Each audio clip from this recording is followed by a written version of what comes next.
ओम शांति। आज 28 जुलाई 2023 और आज है हमारी प्यारी मीठी दीदी जी का स्मृति दिन। मनमोहिनी दीदी बाबा के पास जब आए तो कहा जाता उन्हें विष्णु कृष्ण का साक्षात्कार हुआ और ऐसा महसूस हुआ जैसे वो विष्णु कृष्ण उनकी गोद में आ गया। वैसे भी मनमोहिनी दीदी को कोई स्थूल में साकार में बच्चे नहीं थे, तो जब विष्णु कृष्ण इनकी गोद में आया तो उन्हें महसूस हुआ कि जैसे वही कल्प पहले वाली श्री कृष्ण की मां है। और इसीलिए बाबा के साथ उनका इतना गहरा प्यार था। जब वो लौकिक में घर छोड़ करके बाबा के पास आए तो उनके परिवार में 6 बहनें, यानी माता भी, बहन भी, कजिन बहनें भी, और सभी ज्ञान में चल पड़े। 10 लोग फैमिली से बिलोंग करते थे और एक साथ में 6 घर के सदस्य इस तरह बाबा के पास आ जाए तो नेचुरल है उस घर में कितना हंगामा होगा। और इसीलिए काफी विरोध भी हुआ आरंभ में, परंतु हमारी मीठी मनमोहिनी दीदी धारणाओं में बहुत पक्की थी और पहले तो दिल्ली में रह करके दीदी ने अपनी सेवाएं दी। भारत आने के बाद फिर मम्मा के बाद बाबा ने उन्हें मधुबन में बुला लिया। दीदी की सबसे बड़ी विशेषता थी कि कोई भी व्यक्ति दूर से भी जब चल के आता था तो उसकी चाल से परख जाती थी कि यह आत्मा कैसी है।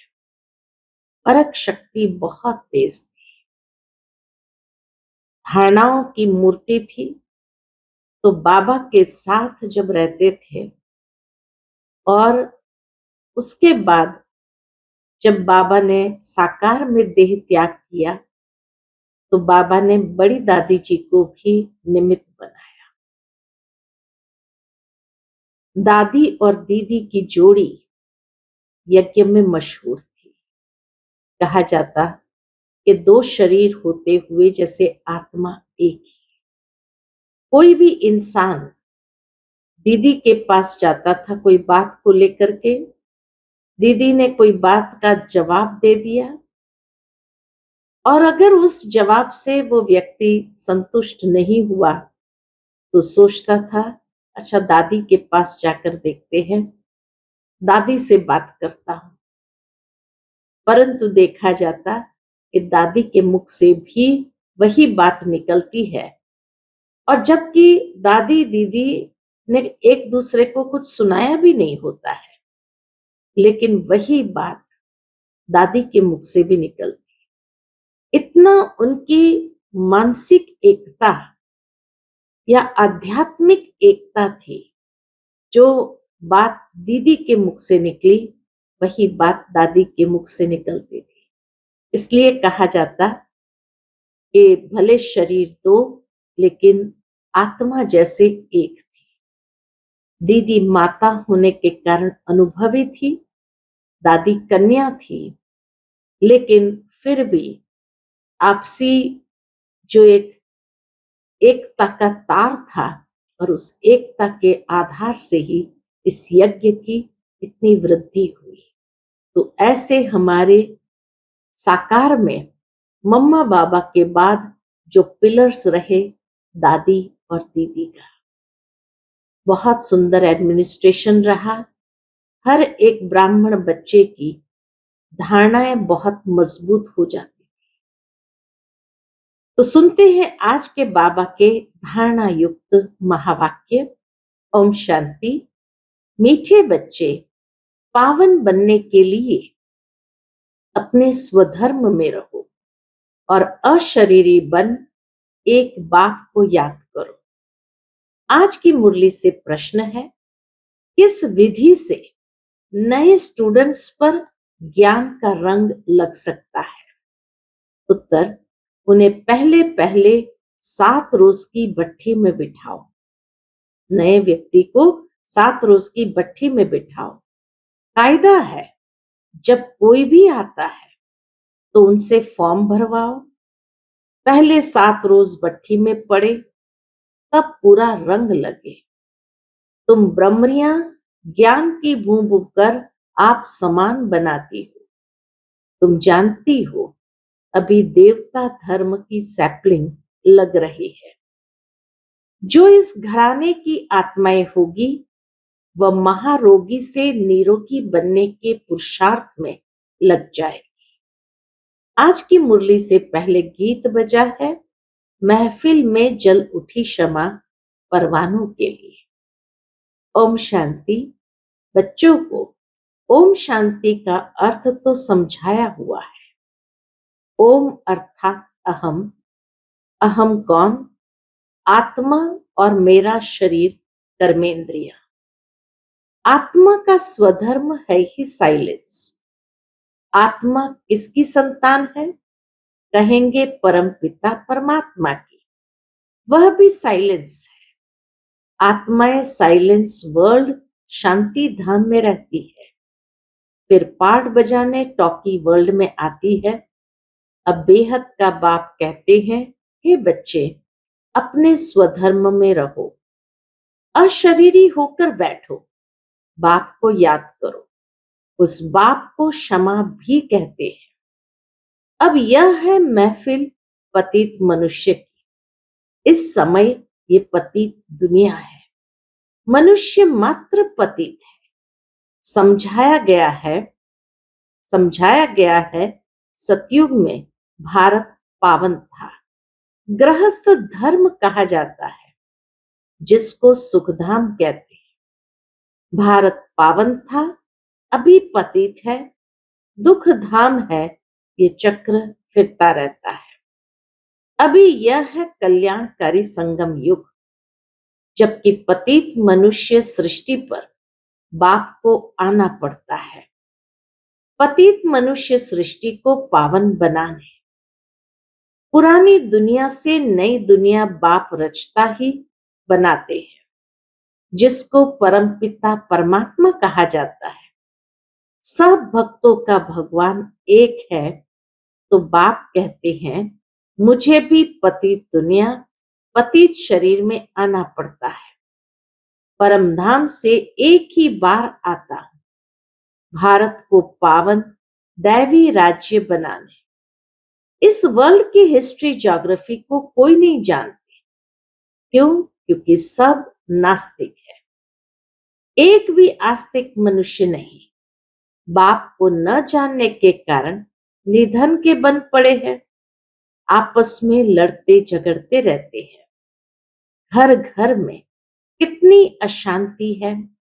सतयुग आदि में वन ऑलमाइटी अथॉरिटी, देवी देवता राज्य था, सुखधाम था। फिर दुखधाम कैसे बना, ये कोई नहीं जानते। ज्ञान है ब्रह्मा का दिन, भक्ति है ब्रह्मा की रात। सन्यासी लोग कहते हैं, ज्ञान भक्ति वैराग्य, ज्ञान भक्ति और वैराग्य। अब वह तो घर बार छोड़ जंगलों में चले जाते हैं, वैराग्य आ जाता है। वह है रजोगुणी सन्यास, यह है सतो प्रधान सन्यास। इस पाप आत्मा की दुनिया में एक भी पुण्य आत्मा नहीं है, तो यह खेल सारा भारत पर है। भारत सोने की चिड़िया था। भारत में सोना और हीरे बहुत अथाह थे। सोने के महल बनते थे और हीरे जवाहरों की जड़त होती थी। अभी तो भारत कौड़ी जैसा बना हुआ है, फिर उनको हीरे जैसा बाप ही बनाते हैं। तुम जानते हो, हम मनुष्य से देवता बन रहे हैं। अभी वह बाप पतितों की महफिल में आए। अभी वो बाप पतितों की महफिल में आए। मनुष्य समझते हैं पतित पावनी गंगा है, स्नान करने जाते हैं, फिर भी कोई पाप आत्मा से पुण्य आत्मा नहीं बनते। फिर साल बाई साल जाकर गंगा स्नान करते हैं। इस समय कोई भी पावन नहीं है। जब तक पावन बनाने वाला बाप न आए तब तक पावन बन न सके। पावन बनाते हैं कौन? गीता का भगवान। वह भगवान तो सभी आत्माओं का बाप एक ही है। ऐसे नहीं कि सब भक्त भगवान है, वह सर्वव्यापी भगवान है। यह तो भगवान की ग्लानि करते हैं। ऐसा कहना माना भगवान की ग्लानि करते हैं। इसलिए यदा यदा ही धर्मस्य, ये भारत के लिए ही गाया हुआ है। जो बाप आकर भारत को हीरे जैसा बनाते हैं, उनकी कितनी निंदा करते हैं। ऋषि मुनि फिर कहते आए, रचता और रचना बेअंत है, अथवा नेति नेति, यानी हम नहीं जानते, हम नहीं जानते। और आजकल के मनुष्य फिर कह देते सर्वव्यापी। पहले के समय में ऋषि मुनि कहते आए, रचता और रचना बेअंत है, अथवा नेति नेति, हम नहीं जानते। और आजकल के मनुष्य फिर कह देते सर्वव्यापी है। बाप कहते ऐसे जब बन जाते हैं तब मैं आकर पाप आत्मा से पुण्य आत्मा देवता बनाता हूं। सबका सद्गति दाता है ही एक। वही आकर पतित से पावन बनाए लायक बनाते हैं। बच्चों को वर्षा देते हैं। लौकिक बाप से मिला है अल्पकाल का वर्षा। बेहद का बाप कहते हैं, मैं तुमको 21 जन्म के लिए वर्षा देता।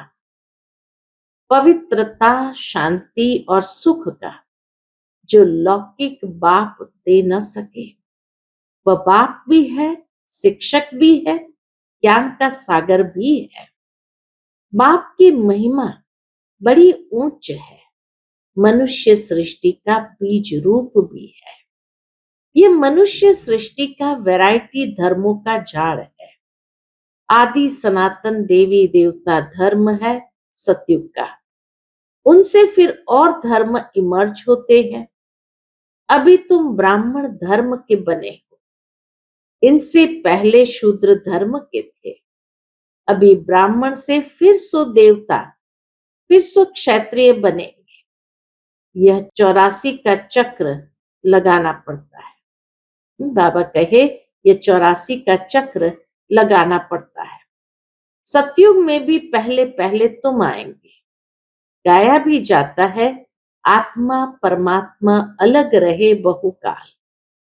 गीत में भी सुना, चारों तरफ लगाए फेरे, फिर भी हरदम दूर रहे, अर्थात बाप से मिल न सके। अभी है रावण राज्य, राम राज्य है डीटी राज्य। मनुष्य तो समझते हैं स्वर्ग नरक यहाँ ही है, परंतु ऐसे हो नहीं सकता। मनुष्य मरता है तो कहते हैं स्वर्गवासी हुआ, तो जरूर नरक में था, तो जरूर पुनर्जन्म नरक में ही लेना पड़े। मनुष्य की तो अनेक मतें हैं, एक न मिले दूसरे से। अनेक प्रकार की द्वैत मतें हैं। आधा कल्प भारत में होती है दैवी मत, अब है आसुरी मत। भारतवासी जिस भगवान को याद करते हैं, उस पारलौकिक बाप को तो जानना चाहिए ना। अभी भारत कौड़ी मिसल है, उनको हीरे जैसा बनाना है। गांधी अथवा नेहरू भी चाहते थे भारत में वर्ल्ड ऑलमाइटी अथॉरिटी राम राज्य हो। समझते हैं कोई समय भारत में था, अभी नहीं है, इसलिए राम राज्य की कोशिश करते हैं। परंतु यह कोई मनुष्य के हाथ में नहीं है। राम राज्य की स्थापना करना ये कोई मनुष्य के हाथ में नहीं है। तुम हो ब्राह्मण, प्रजापिता ब्रह्मा की संतान, निराकार आत्माएं हैं, परम पिता परमात्मा की संतान। वर्षा है ब्रह्मा कुमार कुमारियों को, ब्रह्मा को भी वर्षा शिव बाबा से मिलता है। यह भी भाई हो गया, बच्चे सब है भाई भाई, तो जरूर एक बाप है सब आत्माओं का। बच्चे सब है भाई भाई, तो जरूर एक बाप है सब आत्माओं का। अभी तुम ब्रह्मा की मुख वंशावली ब्राह्मण आपस में भाई बहन ठहरे। तुमको वर्षा मिलता है दादे से, दादे के वर्षे पर सभी आत्माओं का हक है, चाहे स्त्री चाहे पुरुष के चोले में है। लौकिक दादे का वर्षा सिर्फ बच्चों को मिलता है, यह तो बेहद का बाप है ना। भारतवासियों को सतयुग त्रेता में बेहद के बाप से 21 जन्म का बहुत सुख मिला हुआ है। तुम 84 के चक्र को अभी समझ गए हो। बाप कहते हैं मैं गाइड बनकर आया हूं तुम सबको ले जाने। तुम ही पहले पहले आए थे, अभी लास्ट में भी तुम हो। फिर पहले पहले तुम ही मनुष्य से देवता बनने वाले हो। देवी देवता धर्म वाले ही 84 जन्म लेते हैं, फिर नंबरवार सबके कम जन्म होते जाते हैं। और धर्म वालों के जरूर कम जन्म होंगे। अभी वह आदि सनातन देवी देवता धर्म नहीं है, फिर से स्थापन हो रहा है। तुम जानते हो इब्राहिम फिर कब आएंगे, क्राइस्ट कितने समय बाद आएगा। ये वर्ल्ड की हिस्ट्री ज्योग्राफी मनुष्य ही तो जानेंगे ना। बाप समझाते हैं जब सभी पाप आत्मा बन जाते हैं तब मैं आकर पुण्य आत्मा बनाता। जो कल्प पहले बने थे उनका सैपलिंग लगा रहा। सतयुग में था ही एक धर्म, अभी तो कलयुग में अनेक धर्म है। पतित आत्माओं की महफिल है, बाप आते हैं इसलिए सबको पावन बनाने। सदगति देने वाला वही एक है। माया रावण दुर्गति करती है, इसलिए देवताओं के आगे जाकर गाते हैं मैं निर्गुण हारे में कोई गुण नहीं। बाप आकर पतित से पावन बनाए, दैवी गुण वाला बनाते हैं। अभी तुम दैवी गुण धारण करते जाते हो, फिर भारत में दैवी राज्य बन जाएगा। अभी ये दुनिया बदल रही है। तुम हो बेहद के सन्यासी, उन्हों का है हद का वैराग्य। यह है बेहद का वैराग्य। तुम सारी पुरानी सृष्टि को भूल अपने बाप को याद कर वर्षा लेते हो। बाप कहते मुझे याद करेंगे तो उस याद अथवा योग अग्नि से विकर्म विनाश होंगे, फिर तुम विकर्मा जीत बनेंगे। बाबा ने समझाया है जब कोई 4-5 इकट्ठे आते हैं तो फॉर्म अलग अलग भरवाओ तो मालूम पड़े कि वह किस धर्म का है। अनेक धर्म अनेक मते है ना। देवी देवता धर्म वालों को ही तीर लगेगा। कराची में हमेशा अलग अलग समझाते थे। फॉर्म भराने का कायदा भी जरूरी है। 7 रोज भट्टी में पड़ना पड़े क्योंकि महारोगी बन पड़े हैं। ब्रह्मरी का मिसाल बाबा देते हुए कहते हैं तुम बच्चे ब्रह्मरिया हो, भू भू कर आप समान बनाना पड़ता है। देवता धर्म वालों की ही सैपलिंग लगेगी। बच्चों को युक्ति भी सीखनी है। बोलो 7 रोज जब समझो तब मुलाकात हो सकेगी और तुम पर रंग भी तब लगेगा। तुम सभी ब्रह्मा कुमार कुमारियां हो। मनुष्य इतना भी नहीं पूछते इतने ब्रह्मा कुमार कुमारियां क्या है, कौन है? अरे प्रजापिता ब्रह्मा की संतान तो जरूर ब्रह्मा कुमार कुमारियां कहेंगे ना। क्रिमिनल असॉल्ट हो न सके। यह है राजयोग, गॉड फादरली यूनिवर्सिटी। भगवान वाच, मैं तुमको राजाओं का राजा बनाता हूं। अच्छा, मीठे मीठे सिकिलते बच्चों प्रति माता पिता बाप दादा का याद प्यार और गुड मॉर्निंग। रूहानी बाप की रूहानी बच्चों को नमस्ते। हम सभी रूहानी बच्चों की रूहानी माता पिता बाप दादा को याद प्यार, गुड मॉर्निंग और नमस्ते। नमस्ते। शुक्रिया बाबा, शुक्रिया। आज की मुरली से धारणा के लिए मुख्य सार है। पहली पॉइंट, विक्रमाजीत बनने के लिए सारी पुरानी दुनिया से बेहद का वैराग्य कर इसे भूल एक बाप की याद में रहना है। दूसरी पॉइंट, ब्रह्मरी मिसल ज्ञान रंग लगाने की सेवा करती है। युक्ति से महारोगियों को निरोगी, नास्तिक को आस्तिक बनाना है। आज का बाप दादा का मधुर वरदान हम बच्चों के प्रति है, सदा साक्षी स्थिति में स्थित रहे, निर्लेप अवस्था का अनुभव करने वाले सहज योगी भव। सदा साक्षी स्थिति में स्थित रहे, निर्लेप अवस्था का अनुभव करने वाले सहज योगी भव। जो देह के संबंध और देह से साक्षी अर्थात न्यारे है, वह इस पुरानी दुनिया से भी साक्षी हो जाते हैं। वे संपर्क में आते हुए देखते हुए भी सदा न्यारे और प्यारे रहते हैं। यह स्टेज ही सहज योगी का अनुभव कराती है। इसको कहते हैं साथ में रहते हुए भी निर्लेप। इसी को कहते हैं साथ में रहते हुए भी निर्लेप। आत्मा निर्लेप नहीं, लेकिन आत्म अभिमानी स्टेज निर्लेप अर्थात माया के लेप व आकर्षण से परे है। आत्म अभिमानी स्टेज, इस अवस्था में रहने वाले माया के वार से बच जाते हैं।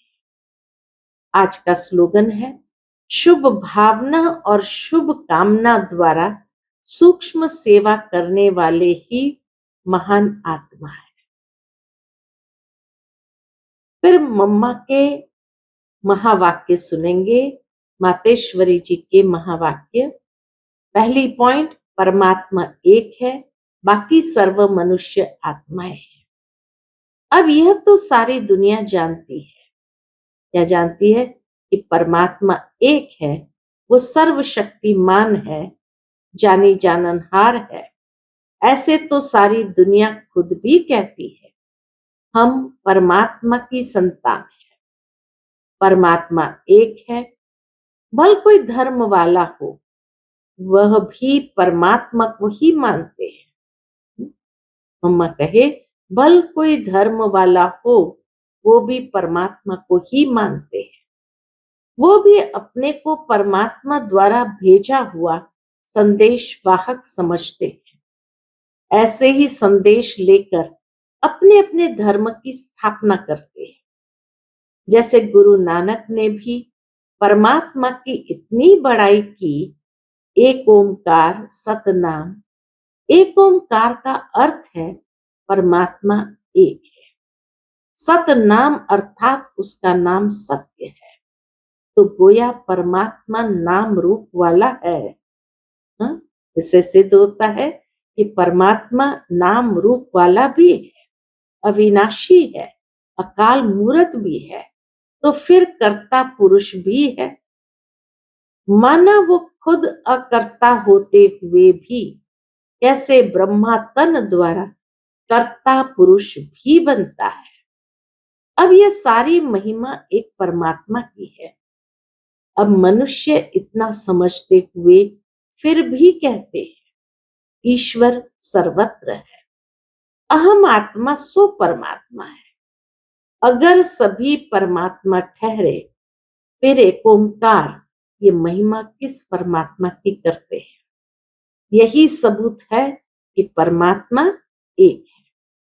दूसरी पॉइंट है डायरेक्ट ईश्वरीय ज्ञान से सफलता।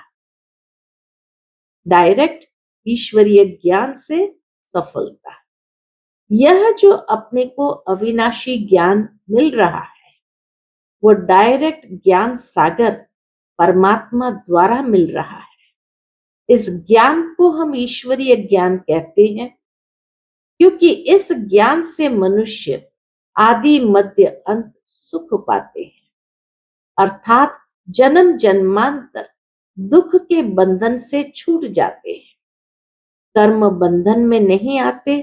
इसलिए ही इस ज्ञान को अविनाशी ज्ञान कहा जाता है।